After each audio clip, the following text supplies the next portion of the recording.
This aged man lived alone in a very ancient house on Water Street, and the townspeople spoke of him only in whispers. From The Terrible Old Man by H.P. Lovecraft. You're listening to Obscure Knowledge. It was the design of Angelo Ricci and Joe Zanuck and Manuel Silva to call on the terrible old man.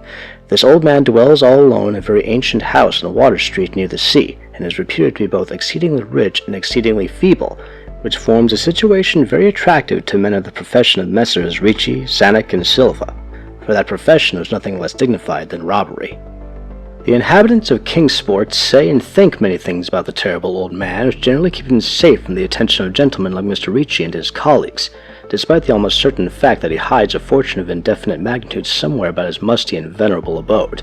He is, in truth, a very strange person, believed to have been a captain of East India clipper ships in his day, so old that no one can remember when he was young, and so taciturn that few know his real name. Among the gnarled trees in the front yard of his aged and neglected place he maintains a strange collection of large stones, oddly grouped and painted so that they resemble the idols in some obscure eastern temple. This collection frightens away most of the small boys who love to taunt the terrible old man about his long white hair and beard, or to break the small paned windows of his dwelling with wicked missiles. But there are other things which frighten the older and more curious folk who sometimes steal up to the house to peer in through the dusty panes. These folks say that on a table in a bare room on the ground floor are many peculiar bottles, and each a small piece of lead suspended pendulum-wise from a string.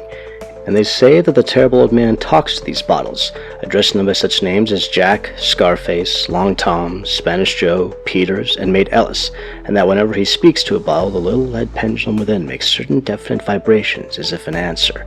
Those who have watched the tall, lean, terrible old man in these peculiar conversations do not watch him again. But Angelo Ricci and Joe Zanuck and Manuel Silva were not of Kingsport blood. They were that new and heterogeneous alien stock which lies outside the charmed circle of New England life and traditions, and they saw in the terrible old man merely a tottering, almost helpless graybeard, who could not walk without the aid of his knotted cane and whose thin, weak hands shook pitifully. They were really quite sorry in their way for the lonely and popular old fellow whom everybody shunned, at whom all the dogs barked singularly. But business is business, and to a robber whose soul is in his profession, there is a lure and a challenge about a very old and very feeble man who has no account at the bank, and who pays for his few necessities at the village store with Spanish gold and silver minted 2 centuries ago. Messrs. Ricci, Zanuck, and Silva selected the night of April 11th for their call.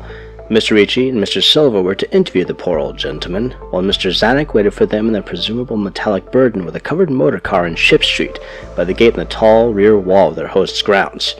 Desire to avoid needless explanations in case of unexpected police intrusions prompted these plans for a quiet and unostentatious departure.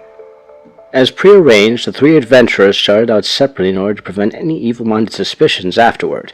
Messrs. Ricci and Silva met in Water Street by the old man's front gate, and although they did not like the way the moon shone down upon the painted stones with the budding branches of the gnarled trees, they had more important things to think about than mere idle superstition. They feared it might be unpleasant work making the terrible old man loquacious concerning his hoarded gold and silver, for aged sea captains are notably stubborn and perverse. Still, he was very old and very feeble, and there were 2 visitors. Messrs. Ricci and Silva were experienced in the art of making unwilling persons voluble, and the screams of a weak and exceptionally venerable man can be easily muffled. So they moved up to the one lighted window and heard the terrible old man talking childishly to his bottles with pendulums. Then they donned masks and knocked politely at the weather-stained oaken door. Waiting seemed very long to Mr. Zanuck as he fidgeted restlessly in the covered motor car by the terrible old man's back gate in Ship Street. He was more than ordinarily tender-hearted, and he did not like the hideous screams he had heard in the ancient house just after the hour appointed for the deed. Had he not told his colleagues to be as gentle as possible with the pathetic old sea captain?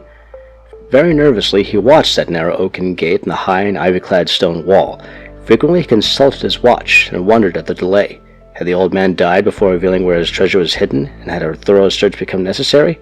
Mr. Zanuck did not like to wait so long in the dark and in such a place. Then he sensed a soft tread or tapping on the walk inside the gate, heard a gentle fumbling at the rusty latch, and saw the narrow, heavy door swing inward. And in the pallid glow of the single dim street lamp he strained his eyes to see what his colleagues had brought out of that sinister house which loomed so close behind. But when he looked, he did not see what he had expected, for his colleagues were not there at all, but only the terrible old man leaning quietly on his knotted cane and smiling hideously. Mr. Zanuck had never before noticed the color of that man's eyes. Now he saw that they were yellow.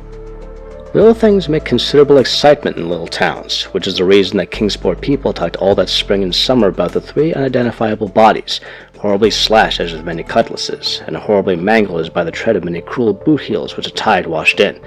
And some people even spoke of things as trivially as a deserted motor car found in Ship Street, or certain especially inhuman cries, probably of a stray animal or migratory bird, heard in the night by wakeful citizens. But in this idle village gossip the terrible old man took no interest at all. He was by nature reserved, and when one is aged and feeble, one's reserve is doubly strong. Besides, so ancient a sea captain must have witnessed scores of things much more stirring in the far-off days of his unremembered youth.